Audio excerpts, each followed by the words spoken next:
देखिए, ये केजरीवाल जी हैं, ये चुनाव जीतने के लिए इनको समझ आ चुका है कि मैं जनता को ज़्यादा समय तक तो बेवकूफ़ बना नहीं सकता। 11 साल बना दिया, बहुत बड़ी बात है, लेकिन अब जनता जो है वो समझ नहीं रही है। क्योंकि जब मैंने उनको इतनी बड़ी बात बोली थी कि जेल का जवाब वोट से देना, आपका बेटा, आपका भाई जो है वो संविधान खतरे में है, लोकतंत्र खतरे में और जेल में डाल दिया गया है, तो जनता ने जवाब इतना अच्छा दिया कि उनको वो हजम नहीं हुआ। उनको समझ आ गया कि झूठ की राजनीति और ये मासूमियत चेहरा लेकर के जनता के बीच में कितनी बार बेवकूफ़ बनाने के लिए जाऊंगा। दिल्ली की जनता भोली है, पर इतनी भोली भी नहीं है, सब समझती है। अब इन्होंने 11 साल के अंदर ना बरसाती नालियाँ ठीक कराई, ना जल बोर्ड के सीवर ठीक कराए, ना PWD के नाले ठीक कराए। आधे घंटे की बारिश से 3 बच्चों की मौत हो जाती है पानी में डूबने से। ये कहीं ना कहीं जनता इसको देख रही है कि भैया जी कैसे विकास हो रहा है। सीवर लाइनें नई नई डाली जा रही, सड़कें नहीं बनाई जा रही, कूड़े का पहाड़ खत्म करना था, जहांगीरपुरी में तीसरा पहाड़ खड़ा कर दिया इन्होंने। तो जनता कहीं ना कहीं इनके उद्देश्य समझ रही है। अब इनको समझ आ गया कि ये जो जनता है ना, यहाँ पर मूल आबादी किसकी है, जो यूपी बिहार से रोजगार के लिए लोग आ रखे हैं, रोजगार कमाने के लिए आ रखे। इनको मेरे को अपने वश में कैसे करना है, इनको ऐसे वश में करते हैं जी। इनको सीधा बोलते हैं जी DTC तुम्हारे को फ्री है, 200 यूनिट तुम्हारी फ्री है। क्योंकि साउथ दिल्ली वाले 200 यूनिट तो उनसे तो 2000 यूनिट जाती होगी उनकी, तो उनको तो फ्री का लाभ नहीं है। अपर क्लास को भी फायदा नहीं है फ्री बिजली से, और अपर क्लास और साउथ दिल्ली वालों को तो DTC में भी यात्रा नहीं, DTC में यात्रा करनी है आम महिलाओं ने। अब इनको पता उनको खरीदना कैसे है, उनको लालच देके खरीदो। चाहे उनका पति शराब पी पी करके मर जाए लीवर खराब होने से, उसका पति मर रहा है, हम तो जिंदा है सत्ता के अंदर। शराब का तो नहीं मामला, ये तो 18,000 रुपए महीना का मामला है ना। देखिए 18,000 रुपये महीना की बात कर रहे हैं, मैं तो कह रहा हूँ 18,000 छोड़िए, आप 2100 का जो आह्वान किया है वो 2100 कैसे आएगा। 3 करोड़ के लगभग आबादी है दिल्ली की, 70 से 80 लाख महिलाएं होंगी, पर महिला को 2100 देने की बात कर रहे हो, पर मंथ देने की बात कर रहे हो। 7,000 करोड़ के घाटे में है दिल्ली रेवेन्यू के हिसाब से, तो 2100 रुपए के हिसाब से आप 80 लाख महिलाओं को पैसा कहाँ से देंगे, ये पैसा कहाँ से आएगा। मेरी भी इच्छा है मैं यहाँ भंडारा लगाऊं, लेकिन वो भंडारा करने के लिए मैं अनाज कहाँ से लाऊं, मैं पैसा कहाँ से लाऊं, टेंट लगवाने के लिए, बर्तन लाने के लिए, ये भी तो मुझे सोचना है। मैं आह्वान कर दूं कल भंडारा और हजारों गरीब लोग खाने के लिए यहाँ आ जाए जिनको जरूरत है, लेकिन वो देखे भंडारा ही नहीं है यहाँ पर। मैंने तो कल का कहा है कि कल लगाऊंगा, अब ये थोड़ी ना बोला है जो बीत गया कल लगाऊंगा, जो आने वाला कल है उसमें लगाऊंगा, जो उसके बाद वाला कल है उसमें लगाऊंगा। तो केजरीवाल जी सिर्फ जनता को बेवकूफ बना रहे हैं, संजीवनी योजना ला रहे हैं। अरे आप आज लाओ ना, अभी चुनाव आयोग ने डेट घोषित थोड़ी ना कर दी है। सिटिंग चीफ मिनिस्टर आपका है, आम आदमी पार्टी की सरकार है। 2025 में ऐसा कौन सा चमत्कार हो जाएगा, क्या पैसा आसमान से गिरेगा जैसे ओले गिरते हैं बर्फ के, उसकी जगह पे सोने की शर्फियां गिरनी शुरू होगी केजरीवाल के खजाने में। यह जनता को बताओ। सिटिंग चीफ मिनिस्टर तुम्हारा, सरकार तुम्हारी, आज ही संजीवनी योजना का लाभ दो, आज ही ऑटो वालों को 1 लाख रुपया बेटियों की शादी का दो, आज ही उनको इंश्योरेंस करा करके दो, आज ही उनको वर्दी का 2500 रुपया बांटो। आपके पास DTC के कर्मचारियों को पैसा देने के लिए नहीं है, सरकारी अध्यापकों को पैसा देने के लिए नहीं है, ठीक है जी। आपके पास दिल्ली में सीवर लाइन का ढक्कन लगाने तक का पैसा नहीं है, और आप बात कर रहे हो मैं 2100 दूंगा, मैं 17,000 ग्रंथियों को दूंगा, पंडितों को दूंगा। ये बातें करने से नहीं होता सर। पैसे की कमी नहीं, मैं जादू करूं, पैसा छड़ी घुमाऊंगा पैसा आ जाए। हाँ, ये जादूगर की चीज है ना, वो 2 साल 4 साल के बच्चे होते हैं ना, उनको बताया जाता है। जैसे भैया सेंटा आएगा, क्या आज तक पूछना किसी बच्चे से रात को सेंटा आया उनको गिफ्ट देने? नहीं आया। पूछो, एक वो पेंसिल आती थी शाका लाका बुम बुम, वो बच्चा बनाता था, ड्रॉ करता था, वो आ जाता। फिर सारे बच्चों ने कहा पापा वो पेंसिल लाके दो, वो पेंसिल लाके दो। वो बाजार में पेंसिल भी बिकने लगी, वो तो व्यापार है। इनसे पूछिए आपके पास कौन सी ऐसी पेंसिल है, या आपके पास कौन सा ऐसा जादू की छड़ी है, या अलादीन का चिराग है जिससे दिल्ली में पैसा आएगा। तो वो 2 महीने बाद क्यों यूज करोगे, वो आज ही करो। किसने रोका हुआ है आपको? ये सिर्फ इनका उद्देश्य पता है क्या है, दिल्ली का चुनाव एनी हाउ मेरे को जीतना है, क्योंकि अगर दिल्ली की सत्ता से बाहर हुआ तो मेरा कैरियर खत्म हो जाएगा, मेरी पार्टी खत्म हो जाएगी।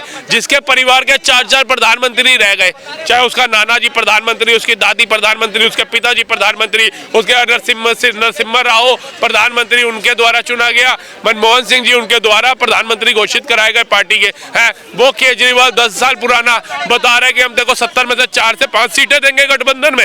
ये राहुल गांधी की पार्टी से बड़े हो गए, कांग्रेस से बड़े हो गए, इनकार ही कर दिया, बोले इस लायक है ही नहीं कि साथ लिया जाए। तभी तो अब कह रहे हैं कि बीजेपी और कांग्रेस मिल गई है, संदीप दीक्षित को करोड़ों रुपए फंडिंग दी जा रही है। लेकिन ये नहीं बता रहे कि आजकल दिल्ली के अंदर ये PB की गाड़ियां क्यों घूम रही है, पंजाब की गाड़ियां क्यों घूम रही है, क्या चक्कर है। दिल्ली में चुनाव हो रहा है, पंजाब में चुनाव हो रहा है, हो रहा है। तो पंजाब की गाड़ियां क्या कर रही है यहाँ पर नेताओं की?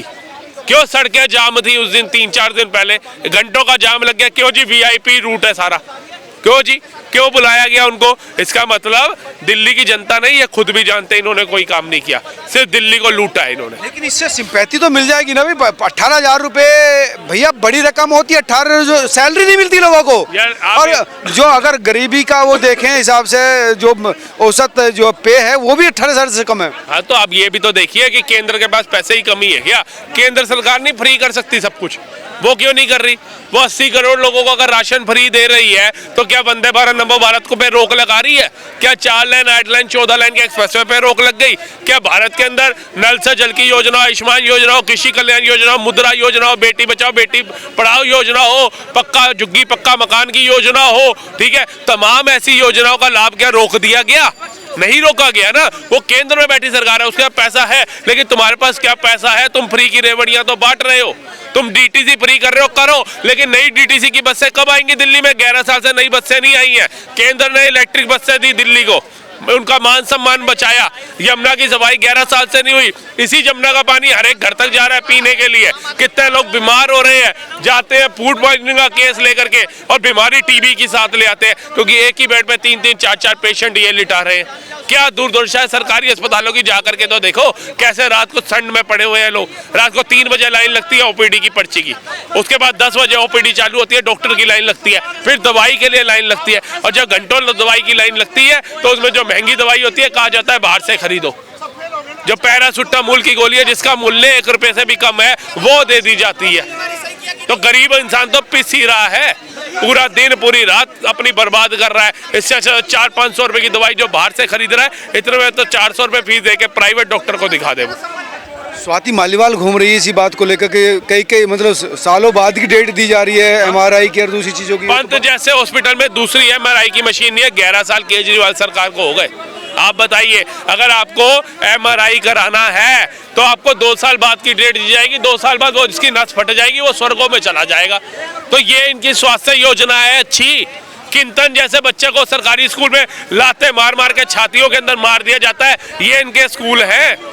मोहल्ला क्लिनिक के अंदर दवाइयों का घपला हो रहा है, डॉक्टर जो है चेक नहीं कर रहा, सीधा पूछेगा क्या है आपको, खांसी है, ये लो अस्थमा का पंप, जाओ और इसको छिड़क लो। अरे जब तुम्हारे डॉक्टर अच्छे प्रोवाइड नहीं कर पा रहे, दवाइयाँ तुम नहीं दे पा रहे, ओपीडी की लाइन को तुम अच्छी व्यवस्था में नहीं चला पा रहे, ठीक है, MRI हो, CT स्कैन हो, अल्ट्रासाउंड हो, इनकी मशीनें उपलब्ध नहीं करा पा रहे, तो काय के वर्ल्ड क्लास हॉस्पिटल है आपके? बताइए, आप बताइए। स्कूल तो सरकारी पहले भी फ्री था, चाहे मदन लाल खुराना की सरकार रही हो, चाहे शीला दीक्षित की सरकार रही हो। मिड डे मील तो तब भी मिल रहा था, कॉपी किताबें तब भी मिल रही थी, अकाउंट में पैसा 500-1000 रुपये तब भी उनके माँ बाप को दिया जा रहा था बच्चों की पढ़ाई के लिए। आपने क्या नया किया ये बताइए? आपने मयूर विहार का एक स्कूल था, उसके अंदर पूल बना दिया, उसी का विज्ञापन कर कर करके उल्टा करोड़ों रुपया इन्होंने देश का खराब कर दिया, दिल्ली का खराब कर दिया। इनसे पूछो ना, काम करना, विकास में करो। अभी ये मौलानाओं के लिए हट करके वक्फ बोर्ड को 100 करोड़ दे रहे थे, अब इनको पंडित की याद आ गई, इनको ऑटो वाले की याद आ गई। हम तो कह रहे हैं आजकल वो गिट्ठे लोग बहुत है जिनकी हाइट नहीं बढ़ रही। अभी स्वाति मालीवाल जी इनको भी गिट्ठा कह रही थी कि 3 फुट 4 इंच का इंसान दिल्ली के अंदर भाजपा के ऊपर इतना भारी पड़ जाएगा। और भी बहुत नाटे लोग हैं जिनकी हाइट नहीं बढ़ रही, उनको लड़कियां नहीं मिल रही, शादी नहीं हो रही। हमारा भी एक मित्र है नीरज छिब्बड़, उसको भी नहीं मिल रही, वो भी कह रहा है भैया जी केजरीवाल जी ऐसे गिट्ठों का भी भला कर दो, इनको भी मिल जाए, तड़प रहे हैं बेचारे। अब ये उन पे भी आ जाएंगे। ये तो मौलाना तो खुद प्रोटेस्ट करे थे, आज कह रहे थे कि हमारे 1.5 साल से नहीं मिली सैलरी। अरे मौलाना को छोड़िए, डीटीसी के कर्मचारी बेचारे जो घंटों बस चलाते रहते हैं, हमारे से आधा घंटा गाड़ी नहीं चलती, कमर दुख जाती है, वो बेचारे अपना परिवार पालने के लिए डीटीसी की बसें इतनी भीड़ भड़ाके में चलाते हैं। उन्हीं महिलाओं को फ्री में घुमा रहे होते हैं जिन्होंने आपको टिकट का पैसा नहीं देना, लेकिन उनको फ्री की सुविधा देके आप किसी के बच्चों का हक खा रहे हो केजरीवाल जी।